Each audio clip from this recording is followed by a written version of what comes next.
आज भी भटक रहा है। महाभारत का ये रहस्यमयी योद्धा पांडवों के शिविर में मचाया था।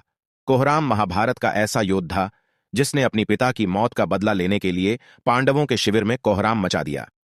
पढ़ें द्रोणाचार्य के बेटे अश्वत्थामा की कहानी। महाभारत का एकमात्र योद्धा जो आज तक जीवित है। कौन है अश्वत्थामा? पांडवों और कौरवों के गुरु द्रोणाचार्य का बेटा है। अपने पिता की तरह वह भी पराक्रमी और महान धनुर्धर बना। एक बार द्रोणाचार्य और उनकी पत्नी कृपि तपस्या के लिए हिमालय गए। उनके तप से प्रसन्न होकर शिवजी ने उन्हें पुत्र प्राप्ति का वरदान दिया। फिर कृषि ने एक तेजस्वी पुत्र को जन्म दिया। इसी का नाम अश्वत्थामा है। माना जाता है कि यह महाभारत काल का अकेला ऐसा किरदार है जो आज तक जीवित है। आज भी कई जगहों पर अश्वत्थामा के जीवित देखे जाने के दावे किए जाते हैं। महाभारत के युद्ध में अश्वत्थामा की भूमिका वैसे तो द्रोणाचार्य पांडव और कौरवों दोनों के गुरु थे, मगर महाभारत युद्ध में उन्होंने हस्तिनापुर के सिंहासन का साथ देते हुए कौरवों के पक्ष में लड़ने का फैसला लिया। अपने पिता की तरह अश्वत्थामा ने भी पांडवों के खिलाफ युद्ध किया। अश्वत्थामा ने कौरवों की एक सेना का नेतृत्व किया और पांडव पक्ष के कई योद्धाओं को मार गिराया। कहते हैं कि जब घटोत्कच के नेतृत्व में राक्षसों की सेना ने आक्रमण किया तब सभी कौरव भाग खड़े हुए, मगर अश्वत्थामा अकेले वहां खड़ा रहा और घटोत्कच के पुत्र अंजनपर्वा को मार गिराया। अश्वत्थामा ने घटोत्कच को भी घायल कर दिया। जब अश्वत्थामा के मौत की फैलाई गई झूठी खबर, महाभारत युद्ध के दौरान एक ऐसा समय भी आया जब अश्वत्थामा के मौत की झूठी खबर फैलाई गई।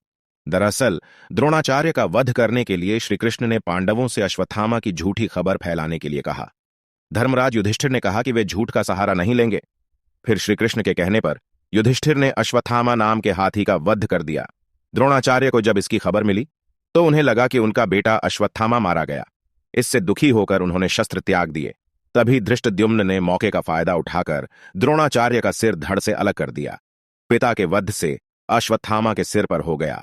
खून सवार द्रोणाचार्य की मौत के बाद पांडवों ने महाभारत का युद्ध जीत लिया। युद्ध खत्म होने के बाद पांडव अपने शिविर में जीत का जश्न मना रहे थे। दूसरी ओर अश्वत्थामा अपने पिता की मौत से बहुत दुखी हुआ।